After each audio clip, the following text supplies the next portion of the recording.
Cafe. Welcome. This is the second time around, and this time we're going to take care of every single bug that's possible, and from this point on, have perfectly flawless shows. I didn't see too many. I thought we were pretty flawless the first time. I think we're all here. So I'm Derek. So I'm Jamie Lowell, and Rick Thompson is in the field again, but he's ready to start the show with us tonight. And we also have in studio Nick Zettell, who works with MILegalize with us. Hey, has all other types of accolades associated with him. And of course, new to our act here is Ellen, who inexplicably likes to be called Evelyn every once in a while. But she's running Only the boards. on Tuesdays between 4 and 6. She's running the boards and is going to chime in a little bit. Has a great interest in this and has some fun with us. Yes. As well. And so we're going to talk about a few things tonight. Maybe recap a little bit last week on some of the hot news that we touched on, and see how it shook out over the course of this last week. We are going to have compliance attorney Paula Givens call in the second hour. Whatever other type of hilarity that can ensue, and of course we'll be talking to Nick, who's joining us a little bit more as well. That's what I'm excited for. Well, we got a couple things with all we got to normally get the news stuff done. We got some 420 events of the week, of course, coming up later in the show. Hopefully we can keep Rick on the phone until 5 p.m. and we can get some news from him. And as always, Jamie will be telling you what it is exactly you can do to help. But for now, I guess we'll just start it off with the most recent events. You had quite a weekend, right? I did. We had a good time over the course of the weekend. We got some good news about the campaign and where we are in the signature gathering process. Things are looking good. We're moving along. And we need some more money. Don't everybody don't get too complacent. We have to get over the hump here and finish this stuff off. So please try to send some money into MILegalize, the CRMLA, or some people are going right directly to the signature gatherers. Yeah, and volunteer. We need help with that. We can get to all of that a little later, though, I'm sure. Yeah, absolutely. We will do that. But that was good news this weekend. And then at the end of the weekend, on Monday to start off this week, I and Rick and a few others went to Pinconning and took part in what I consider to be a series of historic meetings. The cheese, weed, and walleye capital of Michigan. Did you know that? I do know that they embrace cheese and weed. Well, walleye too. Now I know about the walleye. I've gotten some hot sauce from there before, some scorpion sauce. It's really good. Exit 181. What did you do there? I've also done the sauce over there too at the Pinconning Cheese Company, and yes. They do love to talk about their Pinconning Paralyzer and their awesome fishing charters. I'm with you, Rick. It's a type of cheddar, Pinconning Paralyzer. Well, it was mentioned during the meeting there, but they are really embracing this. They're making that quite obvious. They're excited about the opportunity. There was one guy there. He's about 85. He's a retired physician. He's been retired for 31 years, but he's been working kind of with the local government. And he told us that they have been praying for something like this for the last 25 years. And there was like 3 sessions, and during one of the meetings, he actually broke down talking about the people who have come to him in need of something other than pharmaceutical drugs and things that were not helping them very much. So what's the exact situation up there? What's the problem?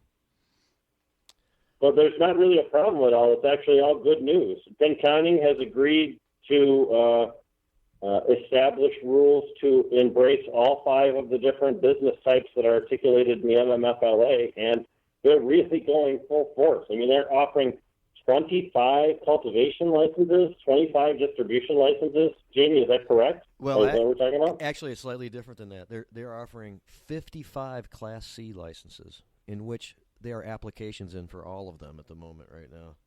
What is a Class C? 1,500 plant licenses. Oh, wow. Right. Many people are going to realize stack. that. Please go ahead, Jamie. No, I'm just saying the reason there's 55. Many people are going to stack licenses in one large building, and there's hardly any infrastructure there. So all this stuff practically is going to be new construction. There's going to be a lot of development, a lot of jobs, a lot of revenue generation created there that they're very excited about. And of course, remembering that local sanction doesn't automatically guarantee state approval. However, the way that the MMFLA is worded is that they shall approve the application of any qualified applicant provided you can meet their financial fitness and the morality test that they're going to put on you. But we're talking about a local community who's really set this example for other communities to follow as far as attention to detail with their ordinance, full embracing of it by all members of their city council. The locals are on board. Everything's been parceled out. The zoning's already determined. This is a fully advanced program here, and they're just doing the bits of final, cleanup and everything else. That's what Jamie and I were there to help with the other day. But boy, if we had more places like Pinconning willing to jump in on this MMFLA program, we would have a lot easier time convincing our legislators to do the right thing when it comes to marijuana law reform. I agree. There was some township attorneys there. They were very good. They gave a really reasonable presentation, but especially for a group that hasn't really been involved in this for as long as we have. They picked up on the important stuff right away and have a good understanding and have worked with Pinconning to embrace this as heavily as they can. They did say that they're working with other townships who are opting in, but are not choosing to add in the distribution. So that the provisioning centers may be a lot more rare in licensing to get started with anyway than some of the others. And that goes along with common thought, too, because if you're a community who's really hesitant about getting involved in the marijuana commerce program that's being rolled out in Michigan, you would get in a very cautious way. You may allow transporters, but not allow growers. You may allow testing labs, but not distribution. So there are a lot of places that are going to find their comfort zone with the new program. I wish every place was as bold as Pinconning is, but I can appreciate where other communities may just want to get a little bit involved instead of getting all the way involved right now. And you see the headlines for Marshall, Michigan, who is opting in, and like the weed capital of Michigan, and saying about how they're within 2 hours of most of the population and all this other kind of stuff. Yet they're only opting in on 3 licenses and not even nearly as many as Pinconning. So, I mean, I'm glad that they are, and hopefully they generate a lot and decide to expand on that. But they're not even kind of coming close to the way that Pinconning's really taken a hold of this. And that were might any not of be those that common. 3 licenses for distribution for a retail center? I think it was, yeah. Oh, okay. Yep. Actually, I off the top of my head don't remember exactly, but other than not using all 5 is my point. As Pinconning. One thing I'll say about Pinconning too is that you'll notice, even though they offered a whole bunch of different licenses when we were there yesterday, they did mention a couple things. One of them that they were on a first-come, first-served basis. So the people that had already applied for those licenses were going to get those licenses provided everything went through just fine. But also, there were several licenses that had not already been filled. For example, transporters. There were only 2 out of 9 transport licenses that had been applied for. That is what appears, at least initially, to be maybe an underserved part of the MMFLA program, and anyone that wants to get involved in it but hasn't really decided a direction in which to pursue, right, that might be something for them to consider. There are more Class B licenses, which are 1,000 plants.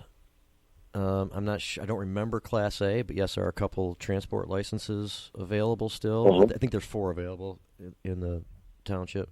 And same thing with compliance centers. There are a couple coming in, but there are still a couple licenses available.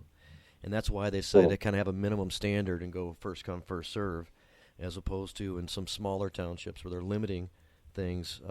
The group representing the township in Pinconning said they use more of a weighted system, and they come up with their ideal kind of candidate, and the people who come closest to that get the preferential treatment.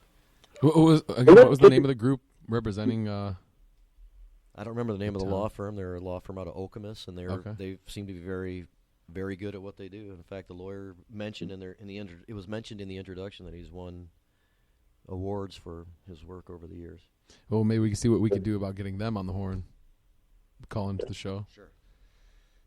That'll be fun. I will say that when we listen to those type of people talk about cannabis law reform, we're appealing in a big, big way to an audience that was very much closed off to us before. So it's a huge revelation in some people's minds to listen to lawyers talking about the positive benefits or about defending cannabis use. There was quite a bit about the opioid epidemic and cannabis's potential to mitigate those effects. And you wouldn't think that would be something people in Pinconning would talk about. But Bay County has a real problem with opioids, with other harder drugs like heroin. So when we talk about cannabis businesses, what we're doing is putting control into the hands of the people that we want control to be in, and taking control away from people who are, potentially not going to be the best actors in the community. I agree. That's a message that people really responded to. When Jimmy mentioned the physician tearing up, it was because of his involvement over the years in the opioid epidemic unknowingly, and his disgust with other physicians who continue to push those pills. It was very dramatic.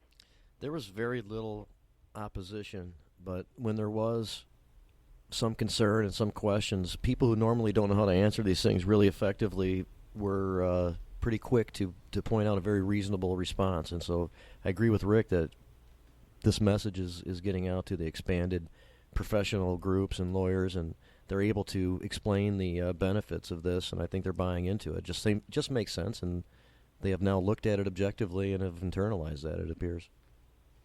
I'm really glad that we have Nick here on the radio program. House Representative Yusuf Rabi, who represents a district in Ann Arbor, has introduced or is planning to introduce a bill to protect dispensaries in the state from what may be a potential shutdown, or at least a massive wave of self-closures during latter 2017 and throughout 2018, which could represent a real interruption in the medicine flow for a lot of the patients. Nick, what do you know about this potential bill from Representative Rabi? What can you tell us about its contents? So I'm glad you brought that up. So Representative Yusuf Rabi of Ann Arbor, I think it's Michigan's 53rd district, he's introducing the House bill, and he's been looking for some co-sponsors. I think he's managed to find a couple in Representative Rosemary Robinson, who's mine, and Representative Riley. Yep, Representative Riley. Republican. Yep. And I believe Senator David Kniezek from Dearborn is going to introduce the Senate part of the bill, the Senate bill, that would mirror that. So the bill, more or less, would establish a time frame for the licensure of dispensaries, because right now with the current Michigan Medical Marijuana Licensing Board, they don't have a particular time frame to adhere to. And this really would benefit the patients and the industry as it stands right now by allowing a lot of the currently operating dispensaries to remain open until the licenses are actually issued. So we'll talk about this quite a bit, I'm sure, this episode, but I know you talked about it last week on the show, there is a lot of talk about potential shutdowns of dispensaries in December, which could leave patients in a dark period of not having any access to medicine aside from either a caregiver or some other means for an indefinite period of time. This could be 3 months. It could be 6 months. Some patients who might rely on some of the concentrated forms of cannabis might not be able to access their particular medicine until this time next year. That's a really scary thought. So I was really happy to see a state representative so quickly introduce or propose some legislation.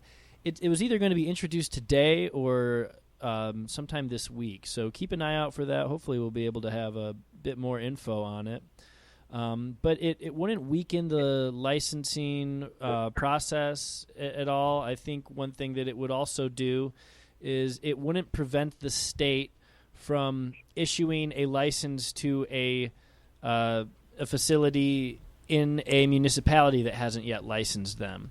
It wouldn't also allow those businesses to operate if they had a state license and not a local license. It's only a few more months. I mean, if they don't make the cut on the application, Exactly. then they close down anyway. Right. If the locals are fine with them, that should be okay for everybody else. Mm-hmm. And if the locals aren't, those are the rules. Yeah. I agree. We're going to have to hit a break here before too long, I would imagine. Where are we with that, Derek? Yeah, the most important break of the show is upon us in just a few moments' time here. As I'm sure you've looked at your clocks and noticed. Of all the breaks, this is the most important. It is 4:15 at this time. So in the next 5 minutes, you should be preparing yourself for our 420 comedy segment, which has nothing to do with us. We're not that funny yet. We're trying. But in shows to come in the future, we're looking for local comedy, people to come in, give us some segments of comedy for our 420 comedy segment. But for this one, we've got Louis C.K. himself, actually, from 2011 at the Beacon Theater, talking about smoking pot. And in just a few minutes, we'll get going with that. But for now, I think you had somebody you wanted to talk about, right? I do. There you go. Go ahead, Alan. Drop that track.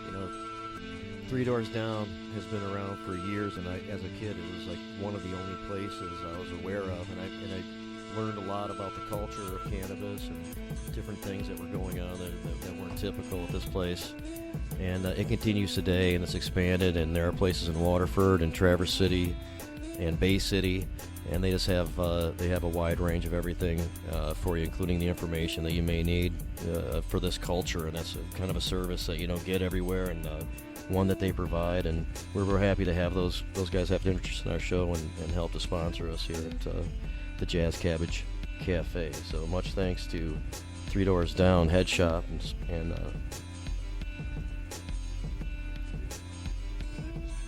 yep. So we're gonna continue on here for a second because we're stretching out this music a little bit. As I said, after today, all the bugs will be worked out. So. Oh, that's not a bug. We're just talking. That's right. fine. So, Jamie should have stretched. Did you want to do? Are we doing a commercial break before that, or what? This is the announcement for our sponsor, and it was kind of elongated, so I just wasn't prepared. That's all. So we're keeping good, positive vibes about 3 Doors Down and continuously throughout this time. That was a really good stretch, guys. You guys killed that. We had to talk for so long. You just kept talking. And we did it so subtly that nobody ever knew that there was that was great. Music this time. Yeah, if you don't weep when you talk about 3 Doors Down, then it's not worthwhile, man. You gotta let the tears flow. Just get really down deep with your inner roots, man. Come on. Yeah, so that music was brought to us by the great Brett Fullerton. Thank you for helping us fill our commercial hours for now.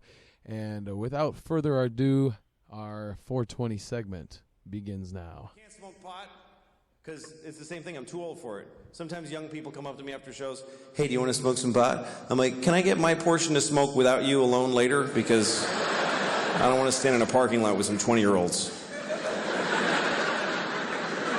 Last time I got high, I was in Kansas City, and I got high because I was in Kansas City, and it was shitty.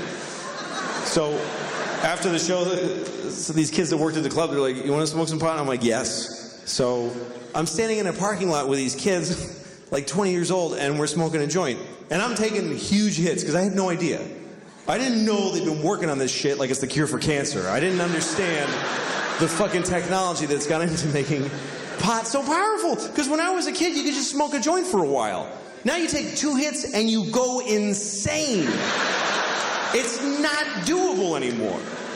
And I was taking big hits, like big 1970s jean jacket, Bad Company hits. Here come the jesters, 1, 2, 3. It's all part of my fantasy. And I'm like, yeah. And even the kid with the wooden hole of no ear, the absence of flesh in his ear with wood, I don't know what that is. Even he was like, "That you should be careful, that's a lot of pot. That's very strong marijuana." Yeah, I'm fine. Running with the devil! Just fucking, and in about 10 seconds, everything just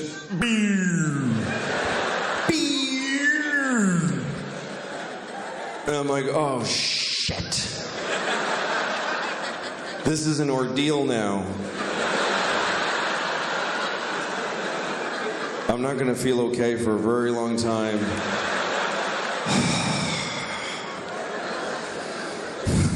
And everybody's just standing around and talking, and I'm hoping, like I'm really hoping that I look like this.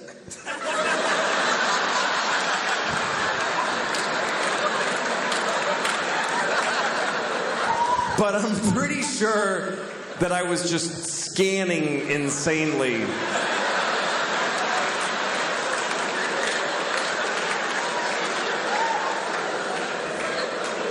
I was actually counting, like, look at her for 5, 4, 3, 2, 1. Switch to him. 5, 4, 3, 2. Randomize. Don't go in the same direction. 5, 4, 3. Nod your head. That looks like you're listening if you nod your head. Ha ha ha. And at one point I realized I need to get out of here because the air is hitting my arm weirdly and they can tell. They totally know that I'm not handling the way air is touching my arm right now. Why am I doing that with my hand? That's weird to do that with your hand. Nobody stands like this. Nobody stands like this. Just fucking, no, that's weird too. That's crazy. Just, shit. I gotta go. But I didn't know how to leave because I had this dilemma. We're all standing in a perfect circle facing each other. And I thought it's gonna be insane if I just I'm one person with my back now. Do I just back away like this and hope that they fill in? And then I thought, no, say something. Say something out loud to them that smooths the transition of you leaving. Okay, what do I say? Pick a thing to say. Goodbye. That's a nightmare. That's just goodbye. That's just noises. Finally, I walked away and I said, I'm leaving! And I know it was that bad because they all went, oh, shit, okay, all right. Well, like, I'll never see those people again as long as I live. And then I had to get in a car. I forgot that I had rented a car and I have to drive back to the hotel. And I'm driving on this highway in Missouri. And at one point I realized, I think it's been about 25 minutes since I looked out the front window of this car. I've just been dealing with shit directly in.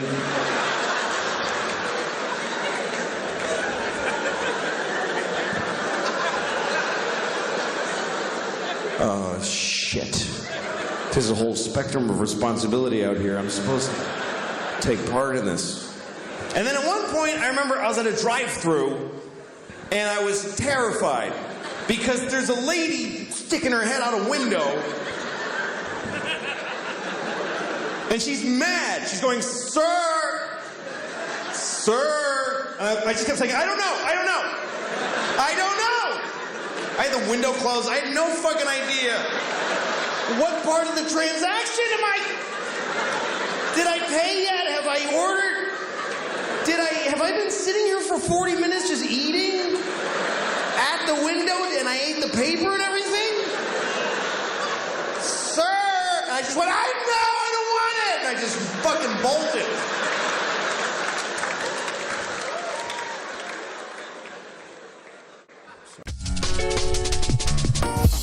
Hi, everybody. This is Frank Turner for the Cave Radio app for iPhone and Android mobile devices, sponsored by Mick Cafe. The Cave Radio app is free, easy to download from the Apple Store and the Google Play Store, and it's the best way to listen to all your favorite hosts and programs on caveradiobroadcasting.com. Don't be chained to your desktop or trying to open a browser window on your smartphone while you're driving down the road. Get the Cave Radio app and put the power of everything you love about Cave Radio at your fingertips. Hi, everybody. This is Frank Turner for the Cave Radio app for iPhone and Android mobile devices, sponsored by Mick Cafe. The Cave Radio app is free, easy to download from the Apple Store and the Google Play Store, and it's the best way to listen to all your favorite hosts and programs on caveradiobroadcasting.com. Don't be chained to your desktop or trying to open a browser window on your smartphone while you're driving down the road. Get the Cave Radio app and put the power of everything you love about Cave Radio at your fingertips. With the Cave Radio app for iPhone and Android, you can listen to live shows, catch up on your favorite podcasts, and connect with our great sponsors like Mick Cafe. It's like carrying everybody from Cave Radio around in your pocket without having to worry about what we're doing in there, if you know what I mean. Get the Cave Radio app today. One word, Cave Radio, CAVERADIO. The Cave Radio app for iPhone and Android. Get it now.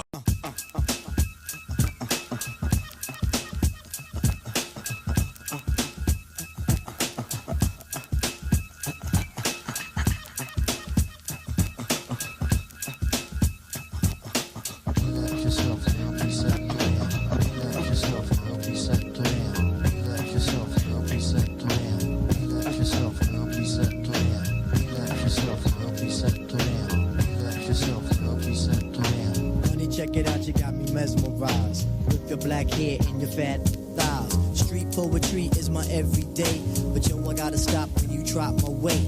If I was working at the club, you would not pay. Hey yo, my man Fife Diggy, he got something to say. I like him brown, yellow, Puerto Rican, or Haitian. Name is Fife Dog from the Zulu Nation. Told you in the jam that we could get down. Now let's knock the boots like the group H-Town. You got BBD all on your bedroom wall, but I'm above the rim and this is how I ball. A gritty little something on the New York street. This is how I represent over this here beat. Talking about you. Yo, I took you out, but sex was on my mind for the whole damn route. My mind was in a frenzy in a horny state, but I couldn't drop dimes cause you couldn't relate. Relax yourself and help yourself. You couldn't relate. Relax yourself and help yourself. You couldn't relate. Relax yourself and help yourself. Relax yourself and help yourself. Relax yourself and help yourself. Relax yourself and help yourself. Stretch out your legs, let me make it fall. Drive you insane, drive you up the wall. Staring at your dome piece, very strong. Stronger than pride, stronger than Teflon. Take it on the Ave and you buy me links. Now I want a pound of until it stinks. You could be my mama and I'll be your boy. Original rude boy, never am I coy. You could be a shorty in my ill convoy. Not to come across as a thug or a hood. But hun, you got the goods, like Madeline Wood. By the way, my name's Malik, the 5-foot freak. They say we get together by the end of the week. She simply said no, label me a. I said, how you figure? My friends tell me so. I hate when silly groupies wanna run the yacht. Word to God, hun, I don't get down like that. I'll have you weak in the knees that you can hardly speak. Or we could do like Uncle Ella swinging up in my Jeep. Keep it on the down, yo, we keep it discreet. See, I'm not the type of kid to have my biz in the streets. If my mom don't approve, then I'll just be low. Let me save the little man from inside the boat. Let me hit it from the back, girl, I won't catch a hernia. Off on your couch, now you got Siemens furniture. Shy, he fight for the extra P. Stacy Beetle, PJ, and my man LG. They know the abstract is really so on ice. The character is of man, never ever a mice. Shorty, let me tell you about my only vice. It has to do with lots of loving, and it ain't nothing nice. Relax yourself and help yourself. It ain't nothing nice. Relax yourself and help yourself. It ain't nothing nice. Relax yourself and help yourself. Relax yourself and help yourself. Relax yourself and help yourself. Relax yourself and help yourself. Relax yourself and help yourself. Relax yourself and help yourself. Relax yourself and help yourself. Relax yourself and help yourself. Relax yourself and help yourself. Relax yourself and help yourself. Relax yourself and help yourself. Relax yourself and help yourself. Relax yourself and help yourself. Relax yourself and help yourself. Relax yourself and help yourself. Relax yourself and help yourself. When problems overwhelm us and sadness smothers us, where do we find the will and the courage to continue? Well, the answer may come in the caring voice of a friend. How could this happen? All right. Well, you know, there's a few breaks that go really, really good. And that, my friends, was not one of them. But we're back here, Jazz Cabbage Cafe, with the great Jamie Lowell. Yeah, some of that was out of our control. Some of it wasn't. But we're back, and that's what counts. Nick was on a roll with a really, really good topic for us. But before we get into that, we have to remember that we also have Rick on the lines. And it is that time, 5 o'clock news hour. So if you're still with us, Rick has a couple things that he'd like to bring up to you. Hey, everybody. I am Rick Thompson. This is the Cannabis News. It's September 19th, 2017. How about some medical marijuana in Michigan by the numbers? A series of articles recently published by BridgeMI.com reveals some interesting data in regards to the medical marijuana program.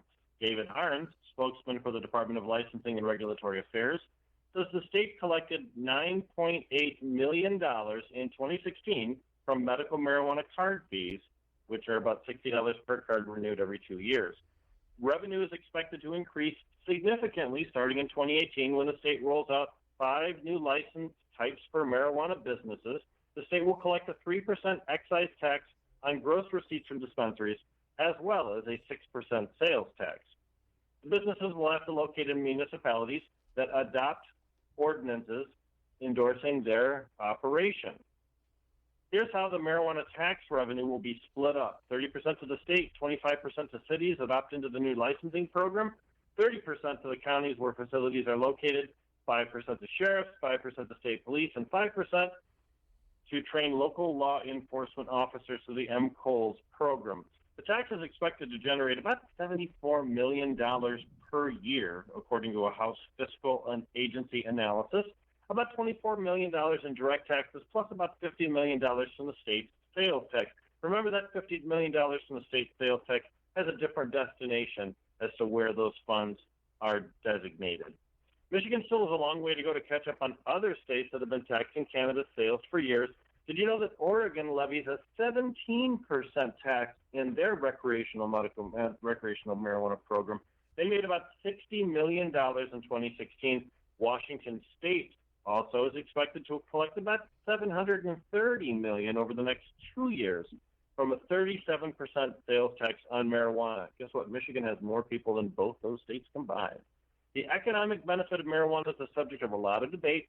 In Washington, for instance, more than 60% of the revenue from marijuana tax goes to public health funds, and millions more are dedicated to specific agencies.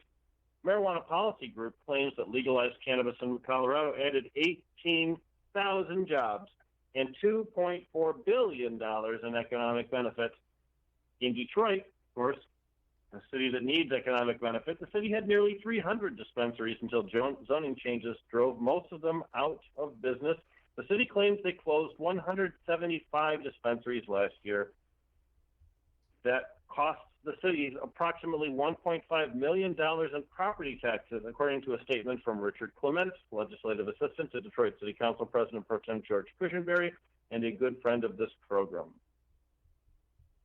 Here's one of those stories that just sort of makes me a little mad. 2 Flint marijuana growing facility operators have pled to drug-related charges after state attorneys say they were illegally in possession of over 850 marijuana plants, but their attorneys say this is just a case of a gray area in the state medical marijuana law. It's 850 plants. No, it's not.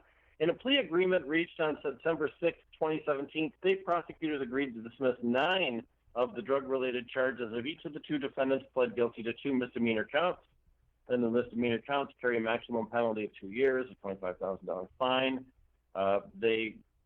Police searched a couple of different buildings and a transportation vehicle, finding pounds and pounds of cannabis already processed being transferred there.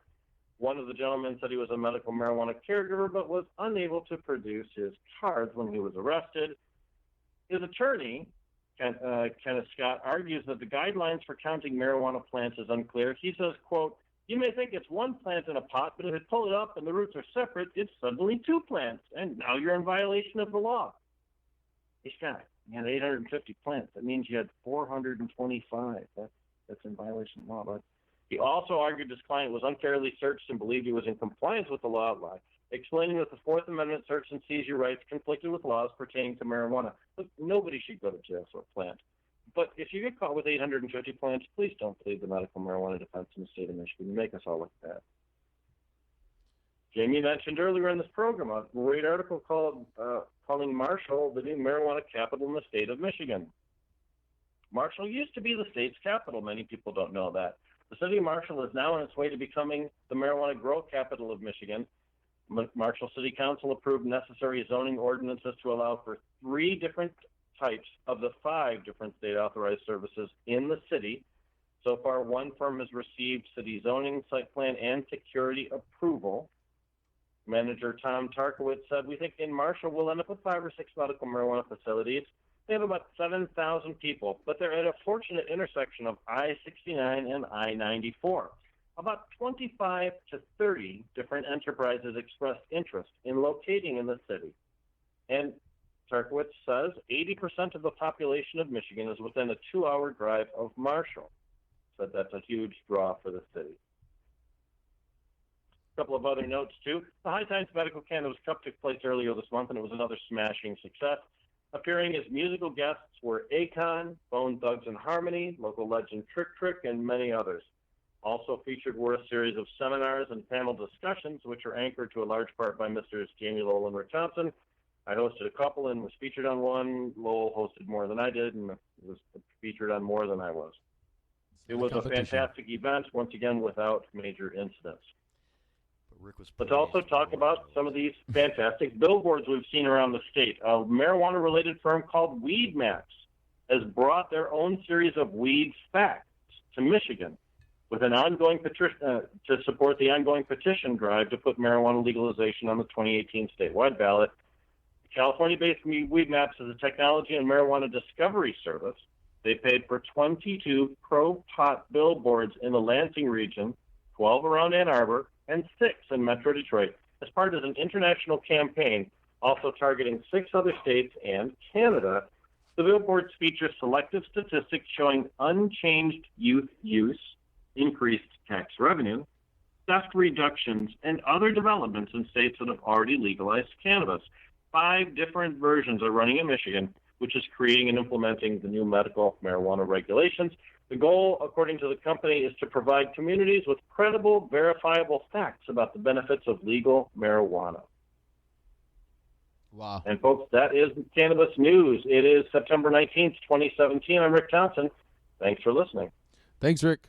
And Rick is a current member of the Board of Directors of Michigan Comprehensive Cannabis Law Reform Committee, the MILegalize, with Michigan Normal. And, of course, one of our... yeah, that's the old name. I was wondering what the hell that was. Yeah, that's the old name. Oh, that's the old name. Well, it's still written that way. So good job, Rick. And, of course, his main and most important job that I see is his normal role as a DJ on this show, where he's normally got a microphone and sitting right in front of me.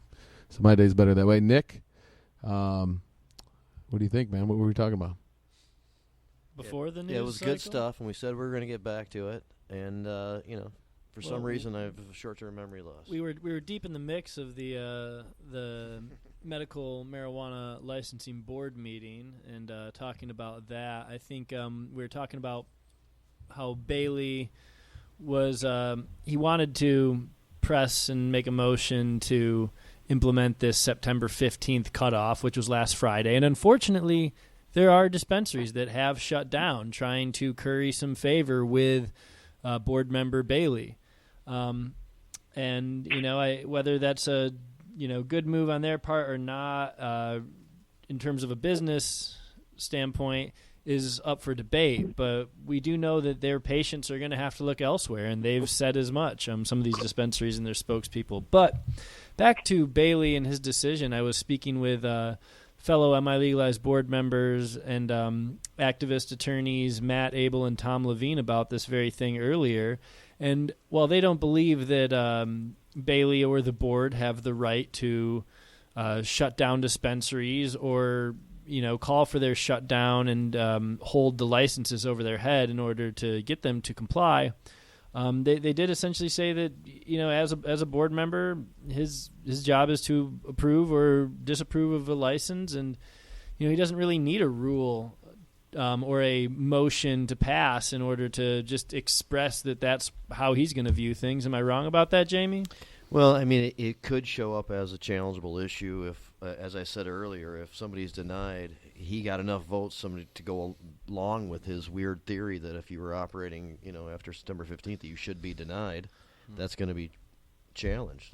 And so he might not have an effect because he's one vote, but if it gets so far as to have an effect and somebody's hurt by it, then I think that we will hear about it. But the department has the real authority, and as far as we know now, they'll be laying down the parameters to this board as to how they look at these application process. So the department has the authority, not necessarily the board, which I guess brings me to the question of how can we affect the decision of the department to not use December 15th as a shutdown date, because any dark period for patients could be devastating. Mm-hmm. I think the department is starting to get the idea, and many people have been making it clear to them. The testimonials that they've heard through these licensing board meetings I know have been significant, and maybe Rick wants to talk a little bit more about that. But the initial thing they did was move it to December 15th, say it's not absolutely the reason you would be voided. Although they did say it could cause some problems for you, but not nearly as harsh as the previous statements from these guys on the board and the chilling effect that it was causing. So yes, some people believe that they can, for subjective reasons, decide that somebody has a great moral character and all that kind of stuff. But I think the board isn't going to play around and allow some kind of really stupid shenanigans. To a certain degree, either you make these qualifications or you don't. And here's what they are. Your job is to review them and see if they have them or not. I think we'll see more of that than really individuals just jumping in and denying some people and bringing others in. I get the feeling that they're kind of more interested in maybe helping out some that they know, as opposed to trying to really hurt the entire program. Board members? Yeah. That's the kind of feel I things get from it. I can't prove anything, but just right. the circumstantial evidence kind of gives me more of that feel than. Well, and Michigan is rife with cronyism and political corruption, so it really would just be business as usual to see that. I think the department sees the shenanigans along with us ultimately, but I guess. Go ahead, please, Nick. Well, go ahead. There really are lives at stake here, and I think that it really just does go to show the integrity of the board, not, just who was appointed and how they were appointed. That is, all, questionable, and, there are different takes on that. But if one life is lost because this board has restricted the access to medicine, then ultimately they've failed in their role of implementing a medical marijuana law. Well, let's clarify what the board can and cannot do, because we talked about a couple different things. The board, and not even licensing and regulatory affairs, not Brisboe, not Edgerton, have the ability to order a shutdown of facilities. The best they can do is order that those facilities that remain operating after December 15th will be discriminated against in their applications process. Mm-hmm. So Don Bailey's intent originally for a complete shutdown, which he clearly articulated, even though he denies it now, Bailey's dream of accomplishing what the Attorney General couldn't do is not realistic given the format that we're working with here. So what we saw Director Brisboe say in the licensing hearing number 3 was that they had consulted with the State Attorney General's office and then decided that press release we discussed on the earlier portion in that first hour of our program, that was the press release they put out was the best they could do. They could say that it was a bit of an impediment, but they couldn't actually order anyone to shut down. So I love with what Nick said, calling it a dark date, the December 15th. It's an ominous phrase, but it's really very accurate, because not just is it a drop dead date for some of those facilities that may want to try the application process, it's also a dark date for patient access. It really is, and it's a whole dark period. I mean, we're venturing to the land of the midnight sun for patients, and like I'd said earlier, some of them might not be able to see their or to access their medicine under some of these proposed rule changes until sometime next year, and that's. I think the department's open for hearing things that make sense. And, for example, at the next MICBD conference, people such as Jim Garrick, a LEAP speaker, former prosecutor from the Chicago area in Illinois, will be there. And she'll hear him and others giving very pertinent information, and I believe it'll all be a part of the decision-making process ultimately. They seem to be doing a good job in the department. I know we thought it was a little strange that they didn't put together the recommendation panel with which to make the rules before they make rules. They use their emergency rule process first, but that's okay as long as they don't really do something stupid with those powers, and they seem to kind of be taking this seriously, and so far I think so good. Mm-hmm. I agree, and I like what Rick said earlier, that the cool heads have really come out on top in these meetings, and I think that's something to pay attention to. There are a lot of very passionate people that attend these meetings, and for good reason care a lot about this, whether their lives are affected or loved ones' lives are affected, lives and livelihoods. But it is always a little disappointing to see fireworks flying and see some of the discourse just devolve because people are maybe maybe unable to control their emotions when dealing with a board that at its face seems somewhat oppositional to the looser and less restrictive laws that most of us would like to see. But when the stakes get high, emotions get high, and you're absolutely right, Nick, that sometimes people who have the best of intentions end up with raised voices and occasionally, name calling of board members, which we can look at from an outside perspective as saying it may not be appropriate. But man, in the moment, when you're caught up in either telling your story or expressing the danger that you see coming or the anxiety you're feeling as a result of these crazy discussions, you can lose it a little bit. True. You really can. Yeah. I'm encouraged by what we see from the department. My real concern is that the process of approvals, we say that they're going to use a more measured approach, but if Don Bailey has 20% of the vote, which he does as 1/5, I don't know how the licensing and regulatory affairs, I don't know how Bureau of Medical Marijuana Regulation would correct a denial of an application that probably should have been approved if it wasn't for Bailey's own personal standards. I don't know what the mechanism would be for them to do that other than through the appeals process. So I can appreciate and I agree that we have a better insight. Bailey's only one guy. But if he screws up, it's going to be tough to fix it. So generally, you remind me of something for people to kind of keep in mind that we talk about from time to time, particularly if you decide that you want to engage in this advocacy and activism. And that is, once you realize that you believe in this and you have a purpose and you're motivated to spread the word and you want to go change everything, and you get up to Lansing and start discussing this, and you're prepared to overcome every objection and get the right people in front of everybody who needs to be there, at some point you start realizing that correct information and logic and what's already demonstrably working and things like that aren't necessarily a part of the decision-making process, and it is really frustrating. But you have to be somewhat prepared for that in order to kind of move through that whole approach. It's very true, and I want to just cycle back to Don Bailey's logic, which I don't really know if has been articulated yet today, as to why he believes these dispensaries should shut down. And it is screwy logic, and it doesn't hold up, but the logic is that if you are operating right now, you don't have a license from the state. And if you don't have a license from the state, you are therefore operating illegally.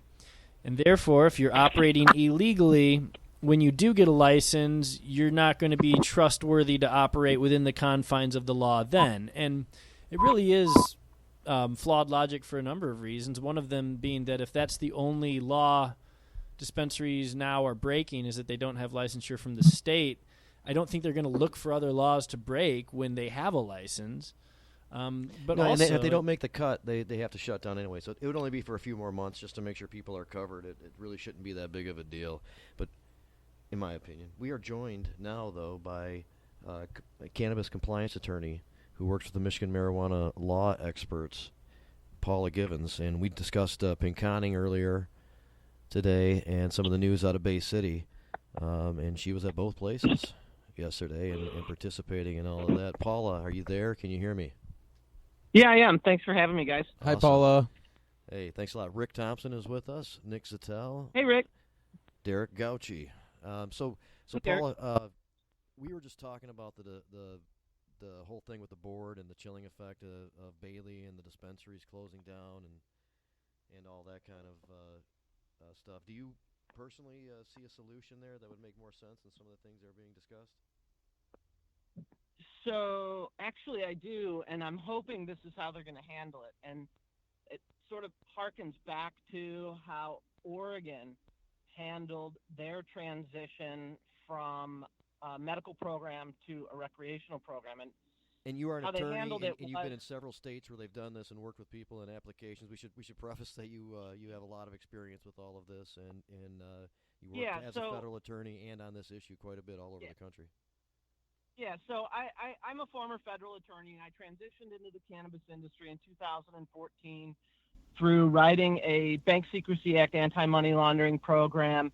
And I have written applications in Oregon, Illinois, New York, Ohio, Pennsylvania, Arkansas, and in municipalities throughout Michigan. And so what my experience in Oregon tells me is that, and I hope they do this, is that if you have your license application in on December 15th, hopefully what they will do is allow you to stay open pending approval of that application. That's my true hope, because that's what happened in Oregon. Have you suggested the that medical, to the department? Pardon me? Have you been able to suggest that to the department? I know that you've been in contact with them from time to time. Okay. Yeah, actually, I have. I've sent them an email reminding them of how that was handled in Oregon and suggesting that this is how they should do it here. Because the truth is, if the zoning is right and the location that they're applying for is properly zoned locally, then the state application and approval is, in most circumstances, merely a formality. And for that and other reasons, they should allow people to keep their dispensaries open pending state licensure. Right. In my view. I think that makes sense. It's kind of similar to what we were just saying before, that it would only be for a few more months. If they don't make the cut, if they don't get their application approved, they stayed open for a while and they help people out, and then presumably a license place would then come in thereafter shortly and keep down the amount of time that that patients would be without their ability to get their medicine from that location. So we were also talking a little bit about Pinconning and Bay City. You attended meetings at both places yesterday, and in the case of Pinconning, they had already decided to opt in, and the meeting was largely about offering more information to people and to meet some of the people who are going to be participating and offer anybody with concerns some kind of idea of what was going on, make them feel better about the level of security and forethought that went into the ordinance and that type of thing. And then in Bay City, you were there when they actually decided to opt in. So it seems as though this is starting to catch on, and for those places who are deciding to do this, how will they benefit? What are you discussing with them along those lines? Well, we try to show them that within the new law, there's a excise tax fund created. The law creates a brand new medical marijuana excise tax fund, and we haven't done the projections on that fund, but the state house actually has. And the state is projecting that fund will generate $25 million of revenue. And the MMFLA has a split for that revenue, split that goes to the state, local sheriffs, the municipality, and the county. And essentially the county and the local municipality are going to split 50% of, actually it's 55%. The municipality gets 25, I believe, and the county 30. And they split proportionately this excise tax fund. Also, the additional sales tax, they're projecting to be $50 million in additional sales tax. And that's in addition to local jobs being generated through construction, local jobs being generated through the 5 licensees, personal property tax increase in property values. That's the pitch to these communities. That there's 2 pitches. One is, here's the benefit. There are a lot of benefits. Here's the benefit. But we also, at MMLE, we also explain to the municipalities the manner in which they can have these facilities in their community in a way that's safe and secure. And so, because of my experience throughout the country, I can explain to them what seed-to-sale tracking looks like. And because I've written applications in other states, I'm very familiar with the state regulatory environment for security, for instance, and we can explain to them how the security works, and give them the ability to understand that these facilities can operate in their community in a manner that is safe. Well, that makes sense. So when we were in Pinconning, there seemed to be a lot of excitement and just an embracement of those kind of concepts by the supervisor. And we talked earlier about Doc, and he made the statement to Rick and myself just during a side conversation that they had been praying for something like this kind of an opportunity to come along for 25 years. And at 85, when it came by, he was one of the first to promote it. And what was your sense of the spirit there and the excitement over this opportunity? Well, I think it was sincere and genuinely held, because some of these communities have in the past 30, 40 years lost manufacturing jobs. I mean, there are communities that have lost 10,000 decent manufacturing jobs and haven't had any opportunity to have their property values increase or the rents in their retail locations increase or any decent jobs. And so I saw the excitement in him. And, you know, one of the other things that I wanted to comment on that was really moving was his expression of how he came to believe in medicinal marijuana. And I think that he expressed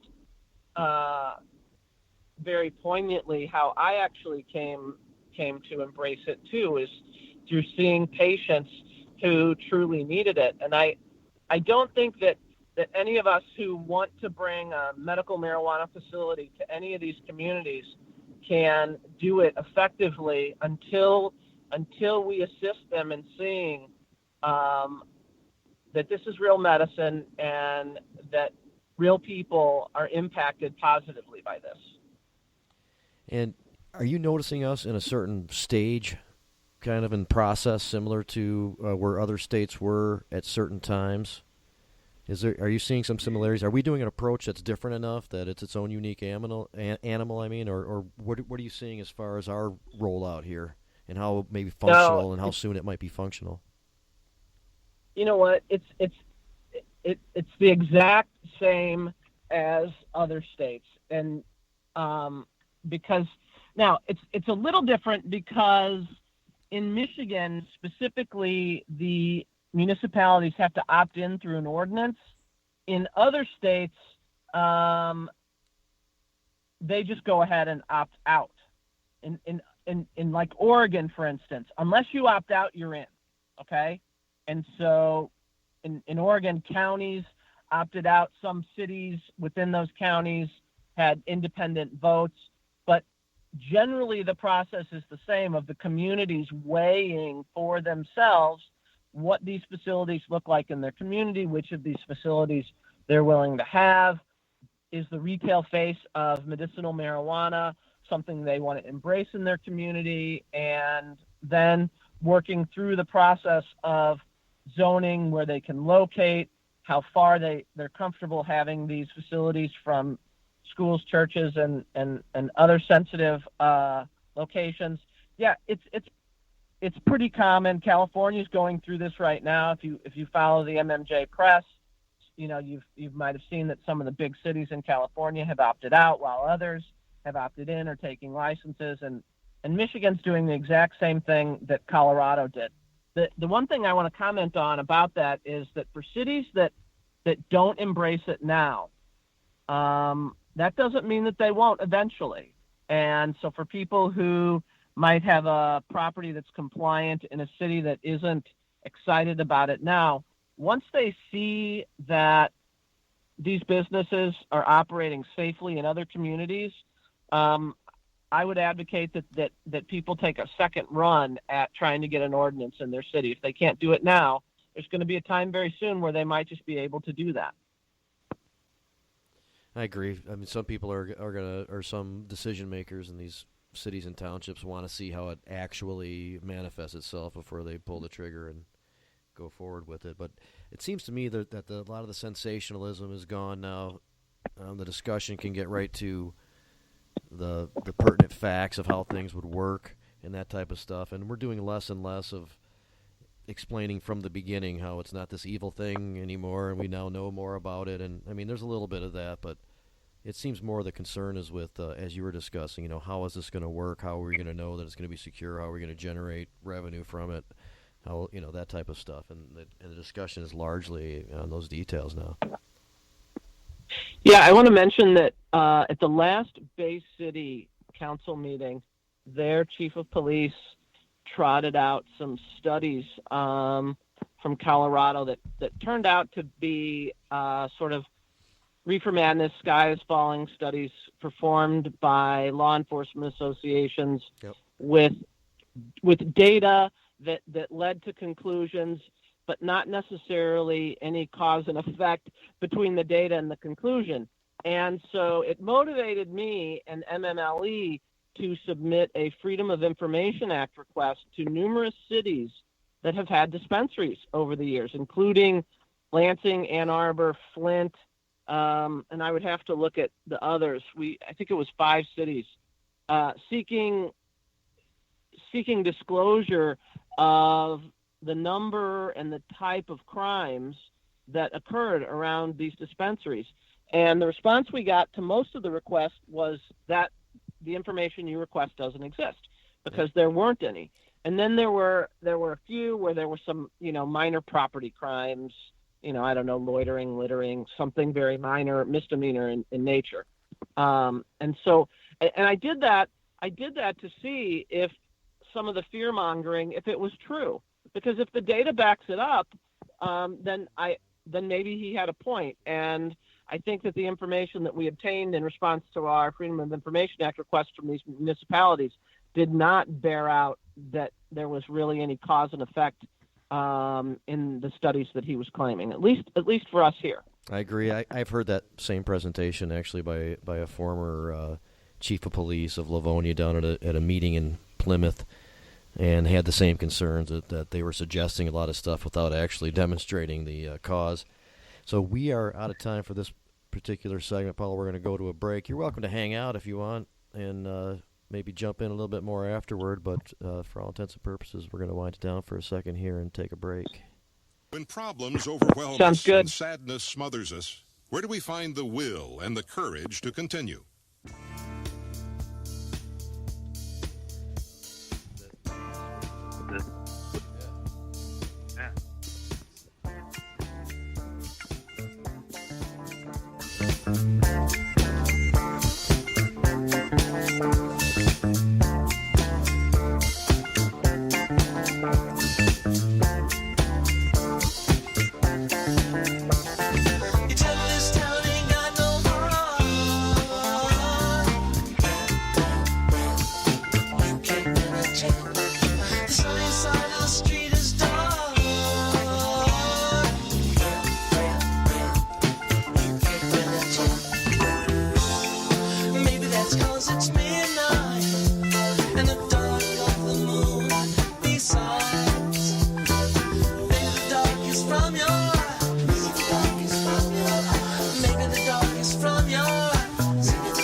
right, so we're back now, and we only got a few minutes left in the show, pretty much in the final stretch here, but we're still with attorney Paula Givens with Michigan marijuana law experts. And so, Paul, we have a couple minutes here with your segment. Can you just kind of generally wrap up a few concepts for people looking at this issue and to think about, and then, of course, in subsequent shows, we will have you back on and lean on your great information.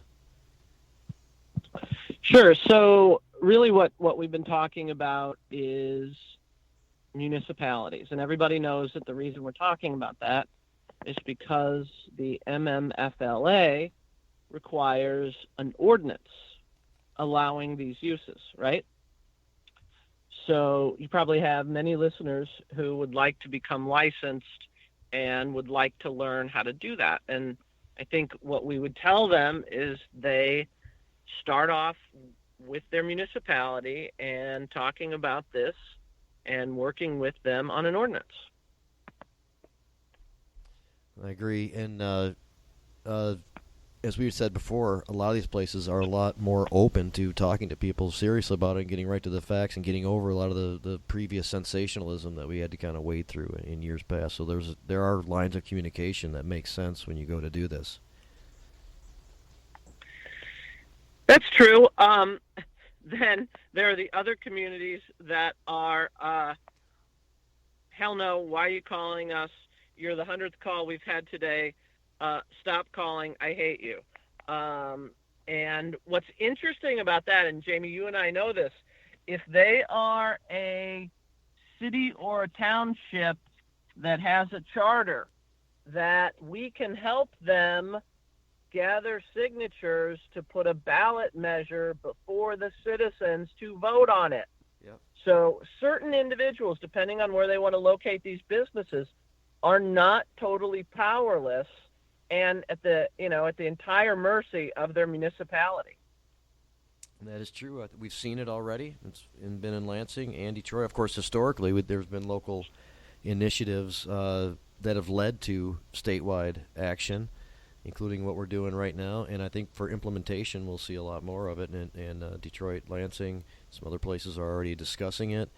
And if it's a municipality incorporated under the Home Rules Act, there's a few villages, there's a couple of townships, all cities are eligible for this process, and that can be leveraged. Of course, I would suggest people want to maintain a decent relationship with people they're going to work with, so before getting there, try to work with people a little bit, but that is an option for sure. So, Paula, thank you very much. We'll have you back on in the near future. Maybe we'll have some call-ins going once we get up and running with the show and get our format worked out, and that'll be a good time. Yep. And so thank you. All right, again. Thanks for having me. Hey, have a good night, and we'll talk to you soon. Thank you, Paula. All right. Take care. So before we get into that last portion of our show, I wanted to talk about a few people, and I know Jamie did too. We went to the Jazz Club, which is ironic because our awesome name of the Jazz Cabbage Cafe, which in a later episode, Jamie's going to have to explain the origin of that. It's pretty interesting on its own. But the Jazz Club was awesome. They hooked us up, and they made our show a little bit more awesome, a little bit easier. So thank you. You helped us celebrate 420. Jamie, you had somebody else you wanted to talk about. And who was that? Chung. Oh, I'm sorry. Okay. Chung and That's his actually, choice. It's a group. It's not a person necessarily, so you threw me off. So we are also in next week. It'll be more formal, and we'll have a nice spot and that type of thing. But sponsoring us out of the gates also is a great organization called Chong's Choice. They operate kind of regionally, and there's a Chong's Choice Midwest, and they are prepared to offer a whole line of medicinal quality and very consistent high grade medicines of various types, from bud to concentrates to infused products and cartridges and that type of thing. And in other places around the country, there are some great products. They're not any more expensive than typical things because Chong's name is on it. He's clear about that's how he wanted it to be marketed, and he wanted to really get behind a quality product, not just have his name used. And that's how they operate. And when the time comes and things get up and running, we will see their brands in the stores across the state, and we appreciate their involvement and support of our show. That's amazing. I mean, with a name like that, I have high expectations. Well, I think that's everybody in those organizations do as well, and they come through. Nobody. I'll talk about Tommy Chong for a second. Of course, last week we played some pieces of an interview I did with him before, and that was pretty cool. And those will be out on social media and smaller segments later on, and people can check that out again, or you can listen to the show and find it if you want. But like nobody epitomizes like all of the various things that can happen during the process of this movement and culminating into an emerging commercial. Legal commercial, system and stuff, and he's done it all from entertainment to being a criminal to being involved in whatever kind of business he can with this. A patient who was helped out, somebody who's had a lot of fun with it. I mean, one time he made a van, or he drove a van entirely out of marijuana, right? He's in a few movies. He's in some movies. Once or twice. One time the fumes were a little bit too heavy in the car. So I had some funny. Nothing's ever funny when somebody gets busted, but I guess I had some fluff news for us here. There's a man named Weed. Okay, his last name's Weed, and he was actually busted with quite a big amount of cannabis. So Weed was busted with weed. So I guess unlike last year's case, which there was a guy named Harry Potter, which was his real name. He got caught after running around town, leaving cannabis all over town. This guy Jason Weed is in a bit of a different category because he also had a gun, which, boo for that. But reportedly, the Weed family, which includes Jason's younger brother and his parents, have all been hauled in for possession of large amounts of weed. So the whole Weed family smokes weed.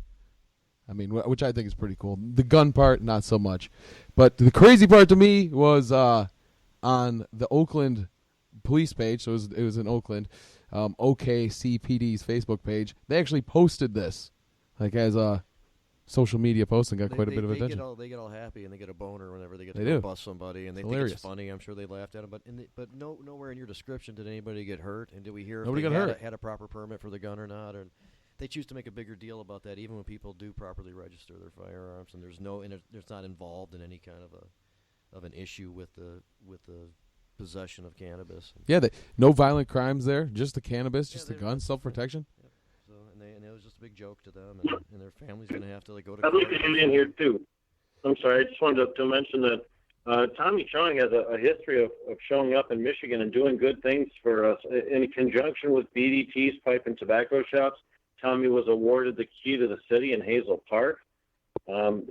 They had several meet and greets there that brought so much commerce. People were lined up literally around the block to see him. And when Tommy comes to... Sorry, I want to interject there because at that, what you just described, and we did talk about that last week, and it was part of our interview with Tommy Chong. When those people were wrapped around the street, the day was coming to an end. But Tommy said, "I'm going to hang here until everybody's had a chance to come see me." Just to give you a little insight into Tommy Chong's character. But that's what you were just talking about, so I wanted to interject that. Go ahead, Rick. I'm sorry. It's not the only time Tommy has done good things for us too. Speaking of Hash Bash, Tommy's made special appearances at THC Expo at the Rooster Tail downtown. We've had him out in Michigan for a lot of different events. And Jamie and I have had an opportunity to actually sit down with Tommy and talk to him in a less formal setting. And he'll talk very freely about how much he loves the situation here in Michigan, and he enjoys coming to this state. He and Razor Ray have a good relationship. It goes back a long ways, too. So he has a lot of people here that he enjoys seeing. Oh, and he'll be back, and we'll have some more fun times with Tommy Chong and company. So we do got one of my favorite segments because it actually gives people an opportunity to help us with our own calls to action. And Nick wanted to give us a few updates about MILegalize, the petition drive to add marijuana to the 2018 November ballot. We've been collecting signatures since late May. And like I'd said earlier, we have to get 253,000 valid signatures. That really means that we need about 370,000 total because we need a buffer. We need to make sure that everything we submit is, no matter how it's scrutinized by the state, we need to ensure that we're going to have the number required. That being said, we're in the home stretch. We want all volunteers, if you have petitions already, to send us your petitions, turn them in at one of the hubs on our MILegalize.com/locations webpage. Mail them to us at MILegalize at P.O. Box 4427 in East Lansing 48212. But we also really need donations. Having done this a couple times, I can say that the final months of the petition drive are undoubtedly the most expensive. We've been building our capacity to this point, and what that means is, during this next month, we're going to be still roping in new volunteers and mailing out new petitions and, paying for postage to get them back in and driving across the state to do that. And I'm really happy to say that our volunteers have a higher validity rate of the signatures they collect than the professionals. By far. And it's because our volunteers care and because they want to see this on the ballot more than they just want to see a paycheck. And it's really important to our volunteers, and also because we have some really incredible staff, such as Colin McDougall and Sam Pernick and Kyle Miller and our office manager, Jay, who are just like making sure everyone gets petitions, making sure everyone gets proper training, and making sure people stay motivated. So I really would encourage you to donate to MILegalize.com/donate. Any amount helps. If you can sign up for a monthly donation pledge, that'll help sustain us through the end of the year and also keep the lights on as we transition into some other grassroots work that we're going to be doing. And it's really important for you to also get involved as a petitioner. Knowing how to collect signatures can help you pass other laws at the state level. It can also help you get on the ballot for your own local elections. So come get some great experience with MILegalize, help support an incredible cause, and help make Michigan a legal marijuana state, because we know from the conversation we've had for the last 2 hours, we can't necessarily rely on the state to implement a law for medical marijuana that's going to work for everyone.